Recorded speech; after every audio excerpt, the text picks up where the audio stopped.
Amazon Play now, and that's the first hit in the search. Tara Dowdell and Sam Biddle, thank you both for being with me tonight.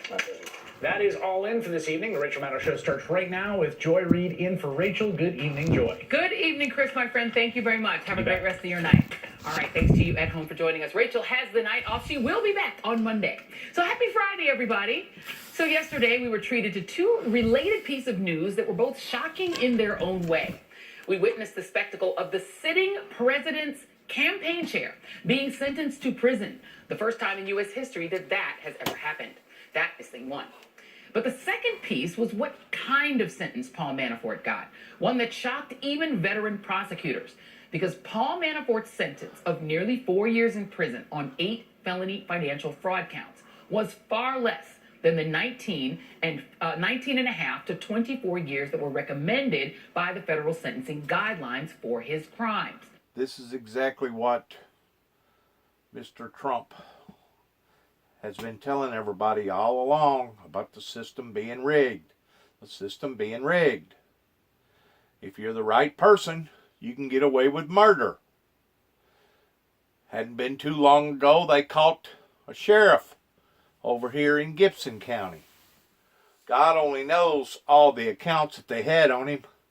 I think before it was over with, he only got just very minimum days and very minimum fine. Once more, it's all based around corruption within the judicial system in and of itself. If that would have been me or somebody else, we would be looking at life without parole probably. And of course, with him being at his age, it's automatically a death sentence. Far less than we've seen people sentenced for anything from mistakenly voting in an election with a previous felony conviction or being convicted for marijuana possession. For a lot of people watching that sentence, yesterday felt like an object lesson in rich man's justice. And then, last night, Manafort's lawyer exited the courtroom with a complete non sequitur talking point that had nothing to do with what just happened in the courtroom. Good evening, everyone. As you heard in court today, Mr. Manafort finally got to speak for himself. He made clear he accepts responsibility for his conduct. And I think most importantly, what you saw today is the same thing that we had said from day one.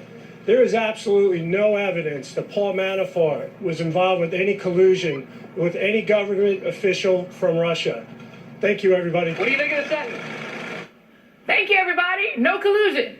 Wait, what? Even the very lenient judge who said that Manafort had led an otherwise exemplary life besides the 8 major felonies that robbed the United States of tens of millions of dollars, even that judge said early on in the trial that the charges against Manafort had nothing to do with Russian collusion. So to come out of that trial saying, see that? No evidence of collusion. That makes about 0 sense. And then today, as if by coincidence, Donald Trump picked up that familiar talking point and ran with it, very pointedly directing reporters to those comments from Manafort's lawyer. Trump said he was, quote, very honored that the judge in the case had declared that there was no collusion in Russia. First of all, that's not true. The judge did not say that because, again, that's not what the Manafort case was about. But Trump was very honored by those imaginary words from the judge. And Donald Trump didn't stop there. He kept on steering the discussion back to no collusion. And even back to his longtime lawyer, Michael Cohen, even though there is literally nothing in the Cohen saga that benefits him. Let's talk about my other close associate who is headed to prison soon. # no collusion. So a couple of things are weird about this. There's the fact that Manafort, through his lawyer, seemed to be parroting the Trump script, even as he prepares to go before another judge for a second sentencing with a judge who has now absorbed the massive public outrage about how short a sentence he just received. And more than a few legal observers are thinking the reason that he's singing from the Trump no collusion songbook is pardons, something Trump also brought up unprompted today about Michael Cohen. Trump told reporters today that Cohen lied to Congress when he said that he had never sought a pardon. Then as soon as he boarded his plane for Alabama today, Trump tweeted that Michael Cohen had asked him directly for a pardon. And Trump claimed he said no. Now, Cohen says that Trump is lying about that. But Republican Congressman Jim Jordan says he's going to send another criminal referral to the Justice Department over Cohen's alleged lie about whether he asked for a pardon, raising the following intriguing question. Will Donald Trump have to be interviewed as part of an investigation into Michael Cohen's alleged lying about trying for a pardon? I mean, if they had a one-on-one conversation about it, as Donald Trump alleges in his Twitter feed, wouldn't Trump have to give evidence? Also today, White House Communications Director Bill Shine abruptly resigned, meaning that this White House has now gone through more communications directors than the Real Housewives has had cast members. This is very, very serious, and it is very, very disturbing, the information that you're fixing to hear. And I'm not saying that the other stuff wasn't disturbing too as well, because it's an indication of justice fraudulent activities, because under any normal circumstances, that guy would have got a whole lot more time, you and I know it, than what he got. But the disturbing part is now fixing to come up, so to my viewers, please listen. Bill Shine came to the White House from Fox News, and he will now go to work on Donald Trump's re-election campaign. Perhaps one day he'll end up back at Fox News. Ah, yes, it's the circle of life. And speaking of White House communications, one of the things that has made this White House different from all the other White Houses is the amount of leaking that happens inside it. This White House is so leaky. Last year, Axios published a piece entitled "White House Leakers Leak About Leaking," in which some of the administration's most prolific anonymous leakers spoke to Axios anonymously about what they leak and why. And when it comes to White House leaking, there's the petty, score-settling kind. There's the kind designed to advance your preferred policy position if you've lost some internal debate. And in this White House, there's even leaking because maybe you think the only way to reach the president is to get something onto the TV so that he can see it during his executive time. But there's also leaking out of concern, leaking that appears to be undertaken to sound the alarm. It was 6 months ago this week that we got the astonishing op-ed in the New York Times in which an anonymous senior Trump administration official described being one of a number of senior administration officials, quote, working diligently from within to frustrate parts of Trump's agenda and his worst inclinations. Quote, we believe our first duty is to this country, and the president continues to act in a manner that is detrimental to the health of our republic. Americans should know that there are adults in the room. We are trying to do what's right, even when Donald Trump won't. Now, your mileage may vary as to whether you thought that op-ed was courageous or self-justifying, reassuring or terrifying. But it was a kind of leak from inside this administration. Here's something I think the American people should know about what's happening here. There have been a number of these. At the beginning of Trump's presidency, anonymous White House officials leaked details and eventually transcripts of Trump's phone calls with foreign leaders. And sure, maybe they did that to embarrass him, but it seemed that some people inside this White House thought the public needed to know what Trump was saying on those calls. There was the report a few months ago that the president was carrying on all kinds of sensitive conversations with friends on his unsecured cell phone. Conversations being listened to by Chinese and Russian intelligence. Now that leak certainly sounds like a warning or maybe a cry for help. Quote, Mr. Trump's aides have repeatedly warned him that his cell phone calls are not secure, and they have told him that Russian spies are routinely eavesdropping on the calls. I don't know if you'd call that gross negligence or stupidity, but the fact of the matter is, things is not being handled any longer in regard to national security issues like they was back 45, 50, 60 years ago. And I don't know if it's because they have deemed it towards it being not necessary because other governments are going to know what we're thinking and saying anyways, or if it's just the fact that any type of communications out there now are basically preventable towards being hacked. In other words, there's nothing, no kind of security line that we can design or manufacture to the point of it being totally private. I don't.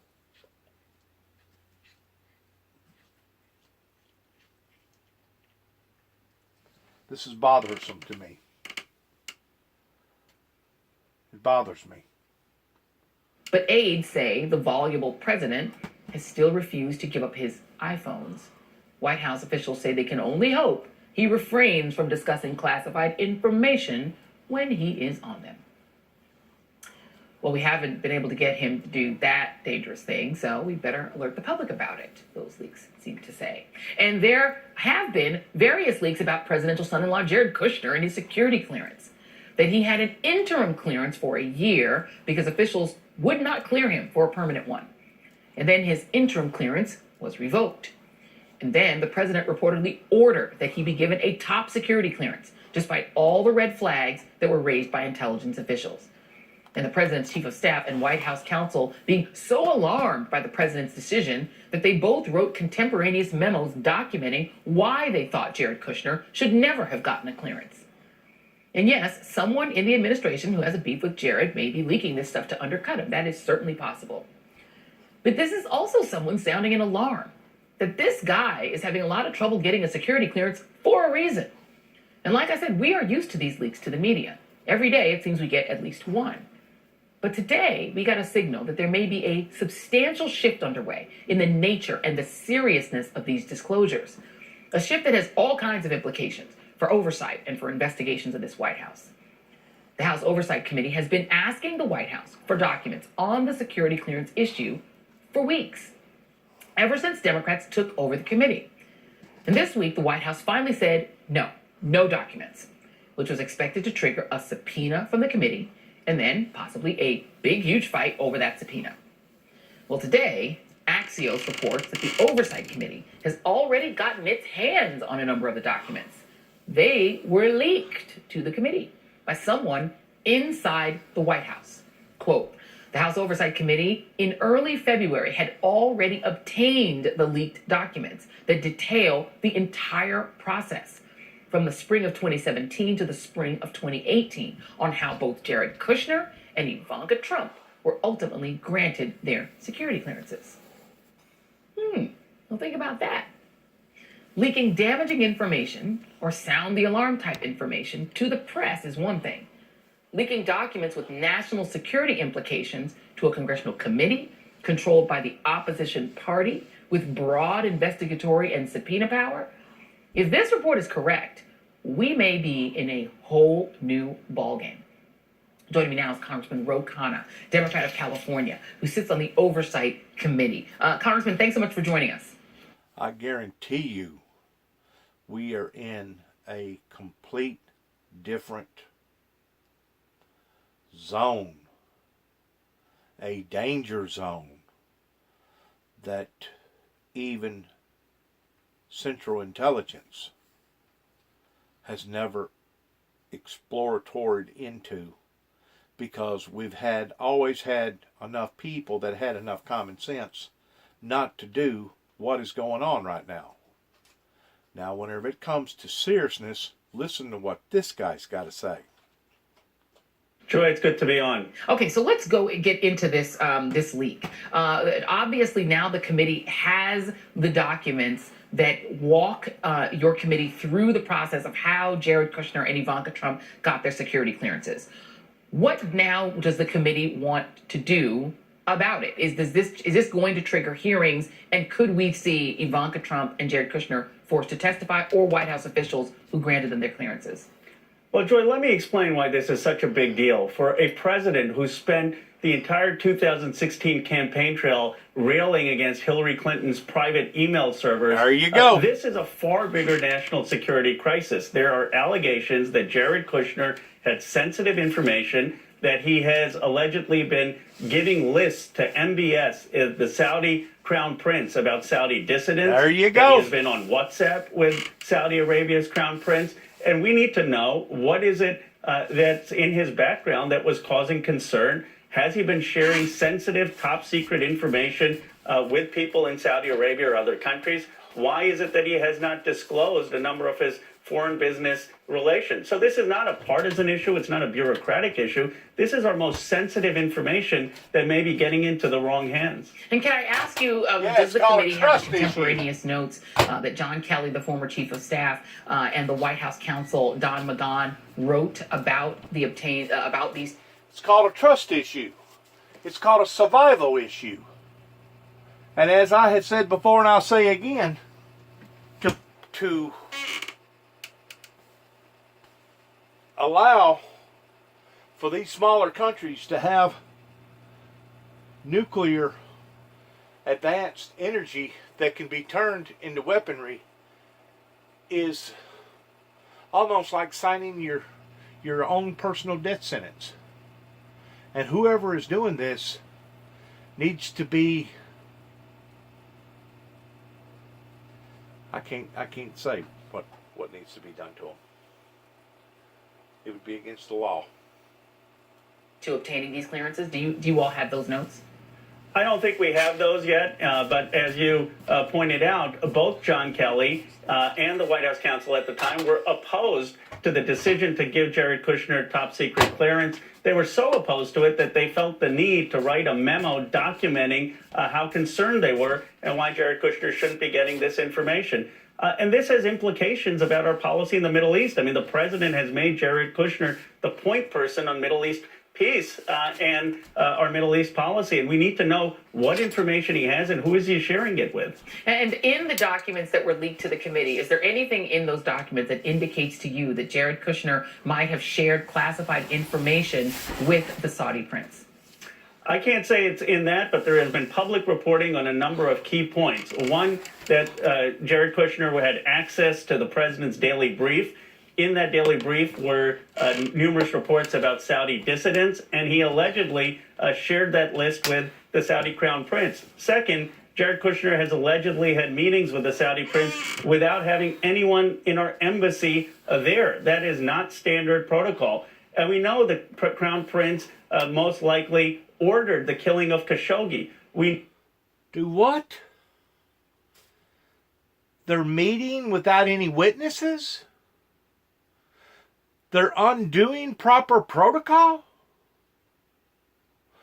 What did this guy just say? know he's ordering the bomb. Shared that list with the Saudi crown prince. Second, Jared Kushner has allegedly had meetings with the Saudi prince without having anyone in our embassy there. That is not standard protocol.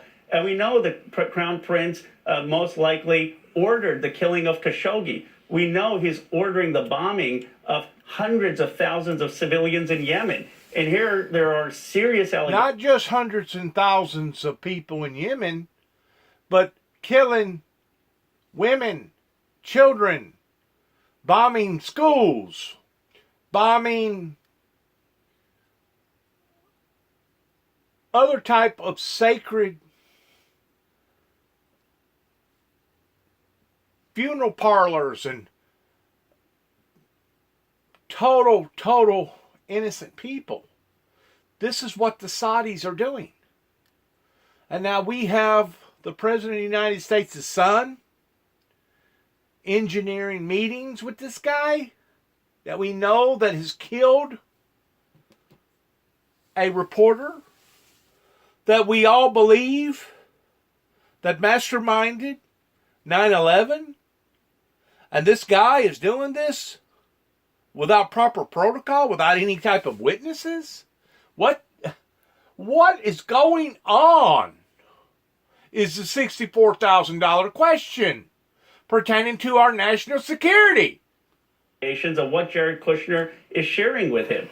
This is not a bureaucratic issue. This is a hugely sensitive issue about the highest national security of this country. And we know just from public reporting that one of the challenges that Jared Kushner likely had getting a clearance was the fact that he was in a lot of debt. He had a building here in Manhattan that was had a big balloon payment due. His father was reportedly helping him to try to look for ways to pay that bill. Have you found in anything of those leaked documents, any of those leaked documents, anything that would indicate to you that Jared Kushner was seeking funding, seeking money from the Middle East while he was in the Middle East, purportedly negotiating on the behalf of the United States? Well, I can't comment on those documents, but just in general, with the public reporting, there are huge reports that Jared Kushner hasn't been fully forthcoming about all of his overseas business dealings and all of his foreign contacts. You know, I had a security background check when I worked at the Commerce Department. You have to disclose every single person you've ever met with in a foreign country in the past 7 years. And for Kushner not to have disclosed financial transactions or his overseas contacts puts him and the country in a vulnerable spot. It may not have even been something that he realized put him in a vulnerable spot, but that's why we have these background checks to see if someone could take advantage of him. And I have concerns whether the Saudis have been taking advantage of the situation. Our Congressman Ro Khanna, a member of the House Oversight Committee. Thank you so much. Really appreciate your time tonight. Joy, thanks for having me back on. Thank you very much. Well, if this That, to me, tops the cake whenever it comes to underhanding, undermining, doing things that various people know that they shouldn't be doing, that they're continually doing anyways. I have said before, and I will say again, if this type of method of communications was to have been going on either before or shortly after the Civil War of this country, there would be people in our own country that would literally go to the wall and they would have to sacrifice their lives for being a traitor to the benefit of the well-being of the United States people, of the United States government. If this type of practices was engaged into during or before or shortly after the Civil War, we would see people losing their lives in today's society because of their underhanding, manipulating practices. That is sad. Report today from Axios is accurate that someone inside the White House has leaked documents to the House Oversight Committee about how Jared Kushner and Ivanka Trump got their security clearances. Documents the White House has been refusing to hand over to that committee. How big a change is that from the run-of-the-mill leaks to the press that we've all gotten accustomed to? How worried should the White House be? Joining us now is NBC presidential historian Michael Beschloss. Great to have you with us, Michael. Thanks, Joy. So just give us the answer to that question. How unprecedented is it for the White House to refuse to hand over documents of this sensitive nature related to national security and then to have someone in the White House leak it to a congressional committee? Well, that's the thing. Anyone who's complaining that the Trump White House is not full of innovations, here's one of them, which is that usually you see someone in the White House leaking something to the press, and if there's an investigation in Congress, the committee uses it. The Trump White House, if that is the source of these documents, has now cut out the middle person.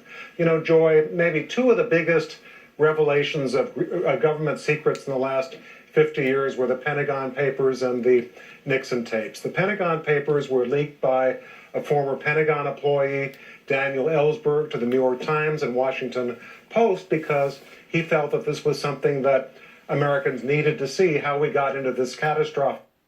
Daniel Ellsberg was similar to Eric Snowden, and he was exposing the truth towards how that our young men and women at that time ever got, I'm going to use the word blackmailed into the Vietnam War.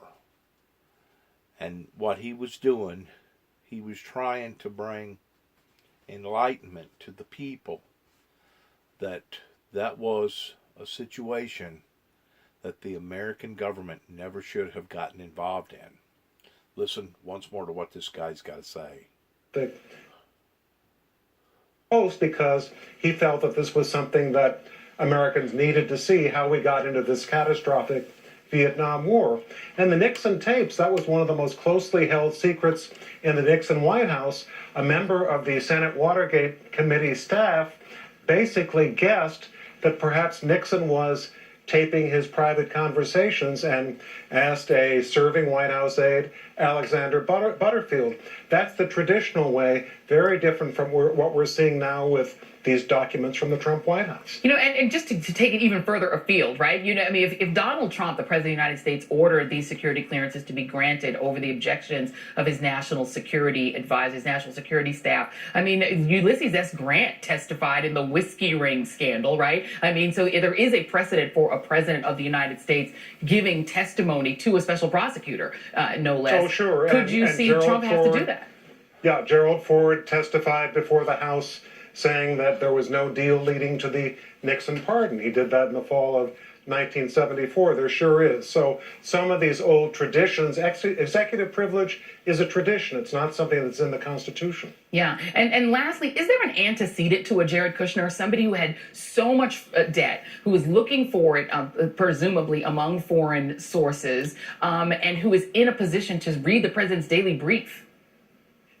And if he used his position, if he did, to essentially compromise our American security interests in order to get money to bail out his family in that building, that is something that we have never seen before. And you have to assume that whoever leaked this, if this is someone in the White House, felt that this was such an outrage and there was such a danger that there might be future such behavior if Jared Kushner or his wife had top security clearances, that they would be a clear and present danger. We've got to look at this as a cry for help. Yeah, it's all extraordinary. I mean, it just new historical records being set seemingly every day. NBC presidential Michael Beschloss, always here to unpack it for us. Thank you, sir. Really appreciate it. Thank you, Joy. See you soon. Thank you, Mary. So who do you trust? We have reached a pinnacle point here in America that we really don't know who to trust. There's too much backbiting and throat cutting and backstabbing, and who do you trust? We're talking about high-ranking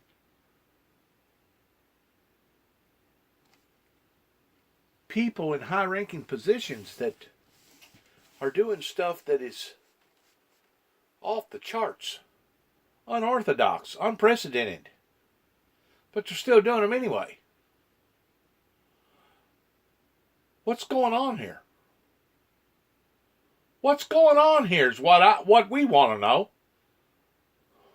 Very much. It's still ahead tonight. A little court transcript theater. Go get your popcorn. I'll wait right here and we'll be right back. Oh, God. Oh, Lord. Transcript. See, they act like that this is a game. Manafort. They act like it's a game, and they act like they're doing live Opry. Live Broadway Opry. And they act like that there's no consequences to these actions. And it's pretty obvious whenever somebody like this right here does what he does. I mean, even Martha Stewart got more time, if I'm not mistaken, than what this guy just got. And then there's that other guy that ripped off, I guess it was billions and billions and billions of dollars. I done forgot his name. Well, that guy ain't never going to see no sunshine. He's in jail the rest of his life. I done forgot the guy's name.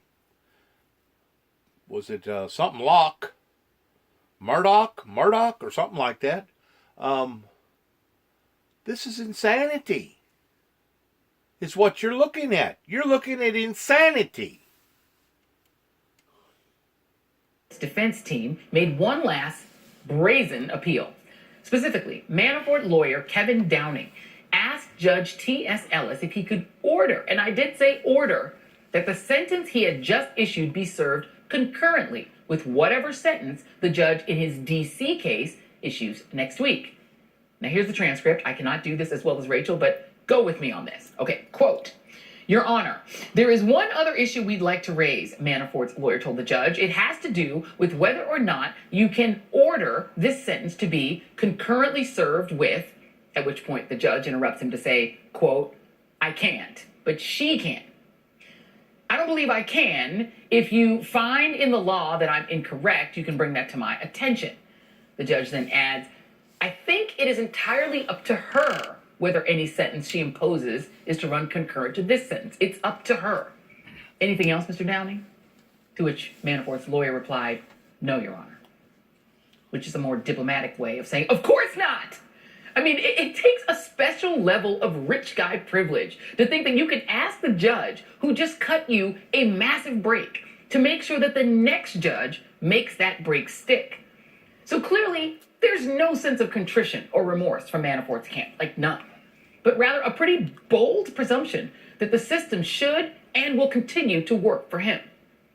Next week, Manafort will be in court before Judge Amy Berman Jackson, who first ordered Manafort to jail for tampering with witnesses, who could tack on as much as 10 years to the 4 that he's already facing behind bars. Manafort's ultimate fate next week comes as the prospect of Mueller's report looms over everything. Today, the top Republican on the House Judiciary Committee said that he met recently with Attorney General Bill Barr and predicted that the public may only get a short summary of Mueller's findings. Great. This is all fine. His remarks today come as the Democratic chairs of 6 House committees introduced a resolution that, when completed, the Mueller report should be made available to the public and to Congress. Well, joining me now is David Corn, Washington Bureau Chief for Mother Jones, and Chuck Rosenberg, former U.S. Attorney from Virginia. David and Chuck, I appreciate your time. Chuck, I'm going to go to you first to ask how unusual it is, just from your point of view, for a defendant who was just sentenced to say to the judge, "Hey, judge, can you make the next judge make the sentence concurrent so that I can have less time?" Like, is that normal at all? Well, you know, Joy, I was a prosecutor for a long time in federal court, and defense attorneys asked for all sorts of crazy things. This one is an easy one. There's a federal statute right on point. I'm going to be a little bit of a nerd here, but if your viewers want to read it, it's Title 18 of the United States Code, Section 3584. The simple answer is no. The next judge, Amy Berman Jackson, gets to run the sentence consecutively if she wants, or concurrently if she wants, or some combination of the two. So I've seen lots and lots of defense attorneys ask for things that they know they can't have. And the judge was right in this case to say, not in my court, not in my jurisdiction. I don't have the authority to give you what you're asking for. You know, Chuck, just to stay with you for a second, I think a lot of people a lot of people were shocked by how little time that Manafort was given for this sentence. This stuff about him leading an exemplary life. I mean, we know what his life was beforehand. Were you equally shocked by it? And do you think that shock and outrage that people felt around the country will impact Judge Amy Berman Jackson's decision? Do judges react to the public reaction to other sentences? You know, they probably try not to, but they're human beings like all of us. And inevitably, she saw what Judge Ellis did in Virginia and had some sort of reaction to it. I'm sure in her own mind, probably already having read, Joy, the pre-sentence report for Mr. Manafort in her court, she has an idea of what she thinks is the just outcome here. Was I shocked? Not entirely. I've practiced in front of Judge Ellis for many years as a federal prosecutor. Was I disappointed? I was deeply disappointed. I think it was the wrong call, a bad call. Here's why. Many, many years ago, Congress passed a statute to create federal sentencing guidelines to bring some parity into the system. So somebody who did what Manafort did in San Diego or Spokane or Topeka or wherever would get roughly the same sentence regardless of which court and which judge was handling the matter. And so this was not just a departure, this was a dramatic departure. And it was a departure without a motion from the government. Normally, if someone helps the government, if they're truthful and cooperative, the government will move the court, will ask the court to depart downward. Manafort did not help. He lied. He did not earn a departure. He certainly was not entitled to what he got. He got a real lucky break in front of Judge Ellis. I don't think the same thing's going to happen next week in front of Judge Jackson. Yeah, you know, David Corn, that's part of, I think, what's so outrageous about this. I mean, you have Michael Cohen out here, you know, bearing his soul in front of Congress and going back over and over and over again to be helpful without really a deal. He knows he's getting 3 years regardless. You know, maybe he'll get a break down the road. But Manafort is a guy who wasn't even helping the government. As a matter of fact, he was obstructing the government's attempt to find the truth here, tampering with witnesses, all the other things that he did. So just preview for me then how it's going, I guess not the optics is the wrong word, I feel, but if in the end this man who did not help, then the Mueller report comes out and we don't even get to see it. What are we left with here as a country after having gone through 3 years of this? That won't be the end of it. Okay, let's just, you know, I'm a little bit frustrated, Joy, because people seem to be putting all their eggs in the Mueller report basket. And Mueller has no obligation under the Justice Department guidelines to produce a comprehensive report stating what he found out and what he learned. His only obligation is to give a report at the very end to the Attorney General explaining why he prosecuted cases or declined to prosecute other cases. You know, it could easily be a 12-page report, you know, telling you know, without getting into details, or if he chose to, it could be a 5,000-page report explaining everything he found and why he decided to prosecute or not prosecute. We don't know. So it may well be at the end of the day, if it's a more limited report, there may not be much to show. And this gets back to a point that I know you and I have discussed previously. It's not his job to tell Americans the truth. That's not what he was hired to do. He was hired to prosecute, you know, look for and then prosecute criminal cases. It's Congress's job, or maybe an independent commission, to dig into all this and tell us what happened with Trump-Russia connections and everything else and the Russian intervention, because a lot of probably what went on may not have been a crime. It could just be wrong. You can have scandals that aren't necessarily illegal, but they still can contain acts of profound betrayal. So, you know, we still have the House Democrats are taking control of the Intelligence Committee and are going back over an investigation that the Republicans turned into a clown show. And so there's that.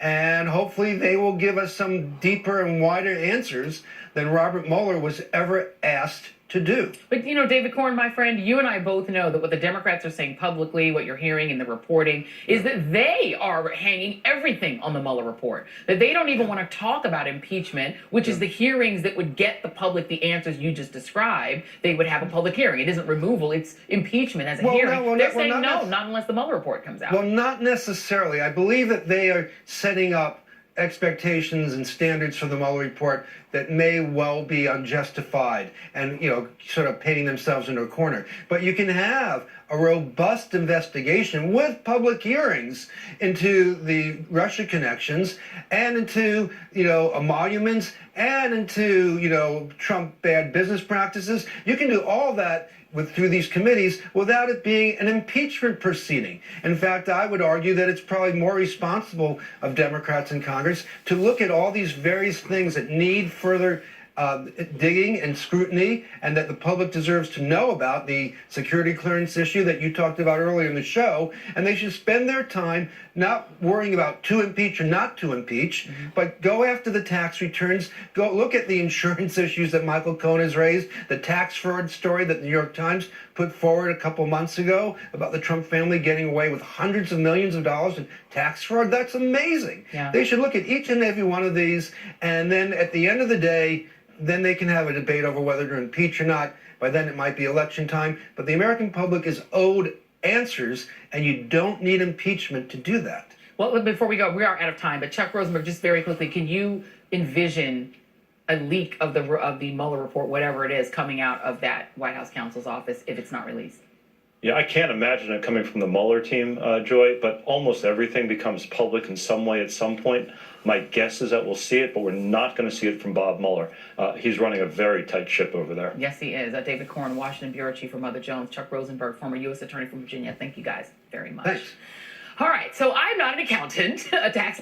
All right, that's it. Looks like we've summed it up with it being nothing but a circus, a clown show, and it's one of the most disappointing, antagonizing, heartfelt moments here in the history of the land of the brave that I think that I've ever had the privilege of recording, documenting, and even being a part of. It's sad. It is so, so sad that we have reached this in our democracy towards our judicial justice system. So sad.